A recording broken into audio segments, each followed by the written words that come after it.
Hello, my friends. Master Sommelier Peter Neptune here with an edition of my special holiday edition of my YouTube channel. Get this, wines to go with St. Patrick's Day food. What? Should I be drinking Guinness Stout? Probably. But for those of you wine drinkers out there who, just want to drink wine, which that would be me. Not that I don't like Guinness Stout, I really do. But I thought it'd be fun just to talk about, kind of what is the traditional stuff that we know, corned beef, that you would eat on St. Patrick's Day, and can I recommend some wines to go with them? So I thought that'd be fun. So right off the bat, I kind of do a little research and I go, well, here's kind of what your traditional foods are with your Irish food with St. Patrick's Day. Fried cabbage, okay, fried, keep that, boom. Colcannon, which is mashed potatoes mixed with cabbage or kale. Okay, all right.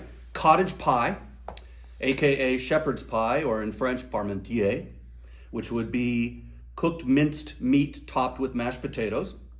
Corned beef and cabbage, or a good old corned beef sandwich, yum.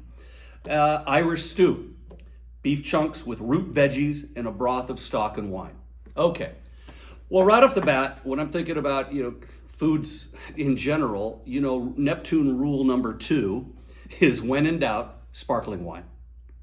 Sparkling wine almost goes with everything. And so if I've got a dinner or something going on where I've got, past appetizers or I don't know, I just need wine that'll go with everything. And so I always would default to sparkling wine, and I love rosé, and so sparkling rosé to me is just the way to go. And instead of doing, champagne, I thought that I would look at a really, really high quality alternative, which would be the Crémant category in France. So Crémant would be traditional method sparkling wine, the same method as making champagne, so fermented in this bottle. And they make Crémant in Alsace. It would be Crémant d'Alsace. They make Crémant in Burgundy, Bourgogne, Crémant de Bourgogne. They make Crémant in a village called Die, Crémant de Die. They make Crémant in a village called Limoux, Crémant de Limoux. So Crémant should be on your radar if you're a sparkling wine fan like I am. And I just happen to know about this really, really high quality Crémant de Bourgogne made from 100% Pinot Noir. It's normally $18.99 at our friends High Time Wine Cellars in Costa Mesa, and it was on sale for $15.99. $15.99? And it is from 100% sustainably farmed, 40-year-old Pinot Noir vines in the Côte d'Or. Most Bourgogne Crémants are sourced from the Mâconnais, Beaujolais, and other areas. So this is all Côte d'Or. And this is called Victorine de Chastenay. Victorine de Chastenay. Crémant de Bourgogne Rosé. Okay?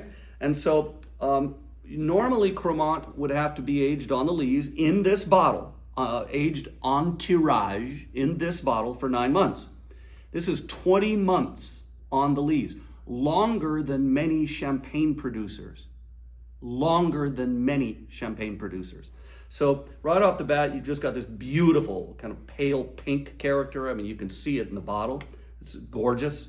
And on the nose, medium intensity, very youthful, very vibrant, and you just got really fresh red berry fruit. So I get fresh strawberry, fresh red raspberry, fresh mulberry. I get that wonderful smell of the lees aging, which is the freshly baked biscuit or brioche. It's almost like brioche with a strawberry, here it is, a croissant with strawberry jam and butter, right there. And so it's nice, it's just got a really nice, pleasant, enticing aroma to it. Let's check out the palate.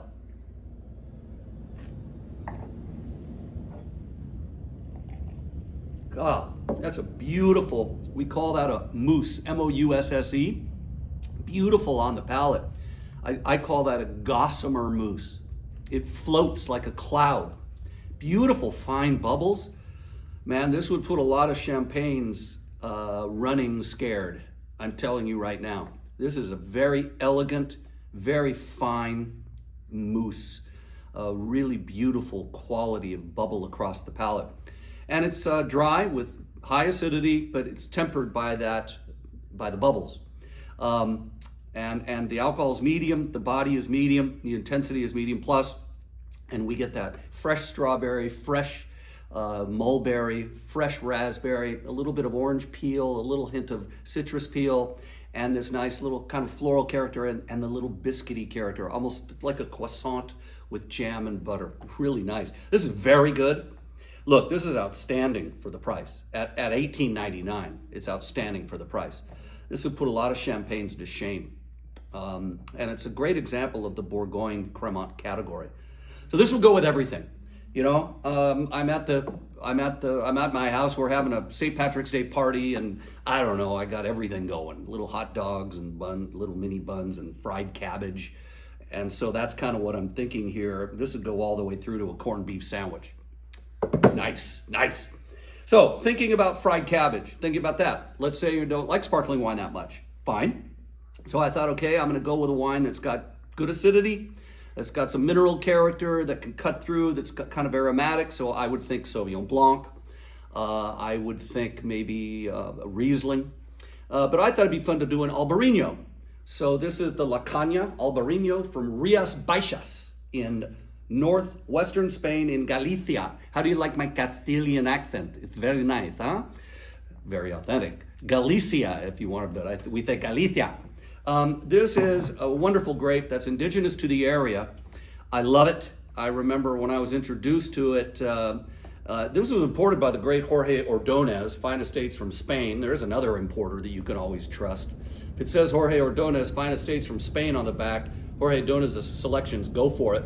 But I think Jorge was the first guy to import Albariño back into the US, and it was back in the mid-'80s. And I remember I was in New York at the time, and a colleague said, hey, Tune Man, I got this Albariño from Rías Baixas. He came over and we went to the sushi place across the street and ordered hamachi. I'll never forget it, hamachi belly sashimi. And I had my first sip of Albariño and I fell in love. Because you get a medium lemon color. And this, by the way, is located in the valley of Salnes, which is the first sub-appellation that was created in Rías Baixas. And it is fermented in stainless steel and neutral French oak barrels, and then aged sur lie, aged on the lees for 8 months. So right off the bat, I just get that wonderful aroma. The first time I smelled Albariño, I said, this smells like Hansen's Mandarin Lime Soda. And it's just, to this day, it tastes like Hansen's Mandarin Lime Soda without the bubbles. So you get mandarin orange and lime and peach and green apple and the saline, the beautiful scent of the ocean spray across the top, because, man, these vineyards are right on the Atlantic Ocean and those breezes are constantly blowing. It's just this wonderful aroma and it's beautiful. And then there's that little easy aroma of freshly baked biscuit on the palate.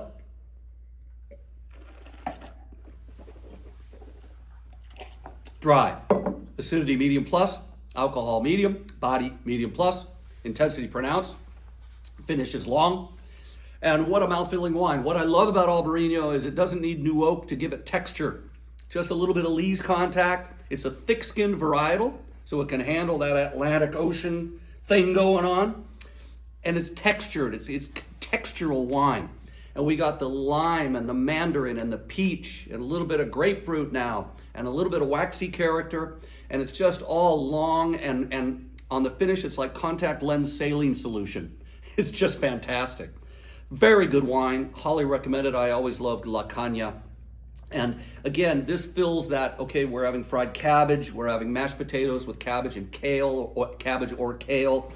Maybe I've got, again, a corned beef sandwich. And this is just, if you're a white wine lover, I highly recommend this wine to go with Irish food. Yay! Finally, this is and that's $19.99. This is a producer in Santa Ynez Valley, founded in 2011, called Ludi. They get their word from the Burgundian term for a single parcel of vines, a small vineyard parcel. And the idea with these guys was to concentrate on varietals from the Loire Valley, which that's pretty specific. I'm going to make wines using Loire Valley varietals. Obviously, Sauvignon Blanc, Chenin Blanc, Cabernet Franc, Pinot Noir. It's like, whoa. So this is from a vineyard on its own roots. So own rooted vines, not grafted over to American rootstocks. That's a whole nother episode. But own rooted vines planted in the Happy Canyon area of Santa Barbara, which is an AVA in the eastern part of the Santa Ynez Valley. And what this region is great for, and shout out to my buddy Peter Baedeker if he's watching, because he's the main dude at Star Lane, which is a fantastic producer in the Happy Canyon area. But what they're really known for are these warm days, but really nice, cool evenings, retaining the acidity in the grapes and the vibrancy in the wines. This is fermented using native yeast, neutral oak barrels. And the reason I chose this is because when I think of corned beef, when I think of shepherd's pie, when I think of Irish stew, I'm thinking, red wine. I want Bordeaux varietals, so I would be Cabernet Sauvignon, Cabernet Franc, Petit Verdot. You don't find a lot of those varietally labeled. Merlot for sure. But I'd be more in the Cabernet family, Cabernet Sauvignon or Cabernet Franc, because there's that little herbaceous edge. There's good acidity to those two varietals, and there's a nice counterbalancing herbal character that I think counterbalances, the corned beef thing going on in the stew meat. So I thought, cool, these guys are a really good producer, and I thought I'd give them a shout out. So this is the Ludi 2022 Cabernet Franc, Santa Ynez Valley, and this is $29.99 at our friends High Time Wine Cellars. So this is a real solid, medium ruby color. I can see my finger through it. And on the nose, instantly recognizable as Cabernet Franc. There's beautiful red berry fruit, black raspberry, red raspberry. There's red currant. There's a little hint of black currant, not a lot, but more red currant. And there's that herbal, fine herbe, or bouquet garni character. A little hint of bell pepper, and that's varietally correct, by the way. And this just kind of very nice overall sense of vibrancy. If you're familiar with the Cabernet Franc wines of the Loire Valley, Chinon, for example, or Sommer Champagny, this smells a lot like a top quality Chinon. And that's congratulations, sincerely. So on the palate,